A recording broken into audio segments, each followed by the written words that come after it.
Hi, my name is BC Hoffman with Chef BC from DC Catering here at Old Field Liquor Room in Culver City, California, teaching you how to make a chicory drink. So chicory is a woody, perennial, herbaceous plant that is usually used in coffee, but at the same time, it's a leafy vegetable that can be used in cocktails as well. I've got a syrup in here that I made with the chicory. We're gonna take 3/4 ounce, throw that right in our tin. We're gonna take cilantro. You're just gonna throw that in the tin as well.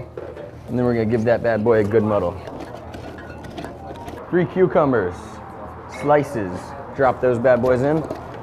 It's an alcoholic vegetarian's dream right here. Throw in our ice, do 1 ounce of lime, 1/2 ounce of triple sec, and 2 ounces of mezcal. Close it up and give it a good shake. Add ice into our glass. Do a nice double strain right there.